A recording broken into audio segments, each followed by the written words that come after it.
Brandon, what are your thoughts on what the Sixers did? Short-term deal for James Harden. They bring in basically the Rockets guys. What are your thoughts? Well, we don't have a Harden deal yet, do we? Not solidified. We expected assume, to be a 3-year deal. Yeah, 3 years, something in the 35 million a year range, which is just for anyone that wants to care about Philadelphia, that's a perfectly palatable, possibly even good contract for James Harden. Look, I am never the Sixers guy. I am done with James Harden. I've never been the Joel Embiid guy. I really like this offseason that they've had. This is exactly the offseason that you want to have for Philadelphia. PJ Tucker, awesome defender, next to Joel Embiid is going to be great. You didn't mention D'Anthony Melton. That's their draft pick, basically. They traded their first round pick for D'Anthony Melton. Look, you love Melton. You were wanting to bet him for 6th man of the year coming to the season. Melton next to James Harden. Yeah. That was initially Houston brought him in. I was excited, and then Harden tanked his way out of there. I think it's a perfect compliment to James Harden. Just another awesome defender. They still have Matisse Thybulle, awesome defender. Daniel House, really just perfectly made 3-and-D wing guy. They've got it almost feels like then I remember, they still have Tyrese Maxey to do awesome things. I almost would love, I don't think they'll do it because of his stats with the team. I'd kind of love to see him come off the bench and play more of these defensive guys in the lineup and let Maxey just cook off the bench. I don't know if they'll do it, but that would be a heavy 6 man of the favorite pick for me if they did. Tobias is going to do Tobias things. I think Philadelphia has a real chance to be the best defense in the NBA. When you got Embiid and Tucker out there, and then throw in Melton or House or Thybulle, you're probably going to have 3 all NBA defenders on the court much of the time. And you can cover for Harden, and you cover for, Tobias has been fine. Maxey's fine. So I think the defense will be really good. And again, I'm looking just at regular season on these. I don't know that I will ever bet an Embiid Harden title future. That's just not me. It's just not a thing I'm going to do.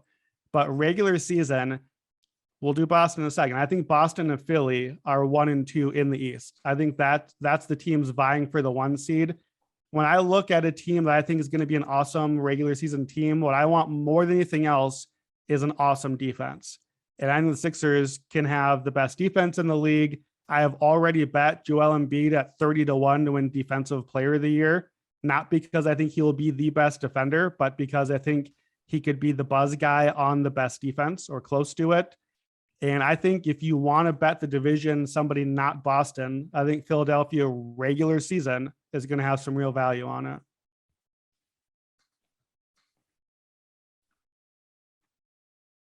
I think the division odds are going to be the best thing for Philadelphia. If you think Boston has injury issues or take a step back or just the hangover for making the finals, all those types of things, the division odds are probably the favorite there. Maybe the win total. I might just target the Sixers win total, and that way I don't have to worry about Boston. Right. Because it's going to be a pretty high number still, but it can't be too high because they had most of this core last year.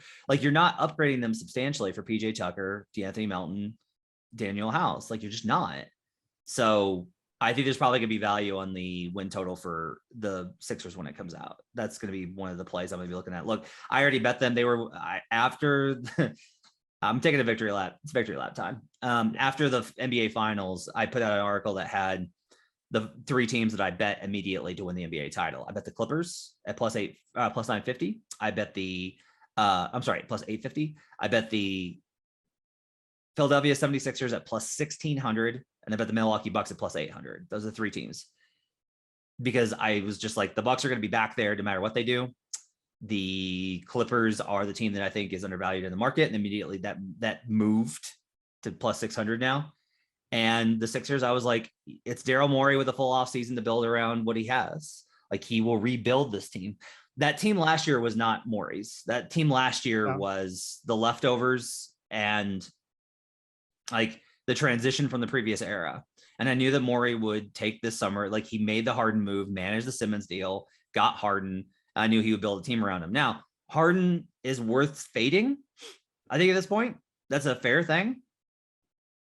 But do I feel like the Sixers title odds are going to be better than 1,600 by the time that April rolls around? Yeah, I do. I'll be looking for a cash out. If they don't give me that, I'll be looking for hedge options. Like, I don't know that right now, I am skeptical that the Sixers are going to win the NBA title, but the value is unquestionably there. The value is unquestionably there. And I think too, again, we've got to make a distinction here.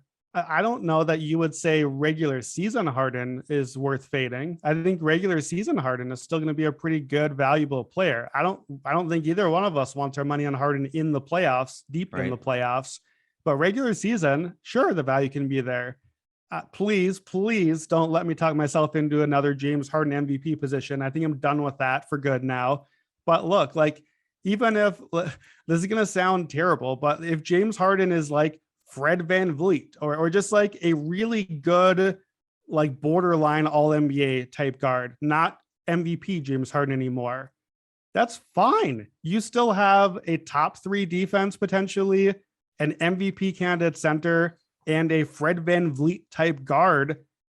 And you have Maxey and Tobias. Like, that's still a really, really good team.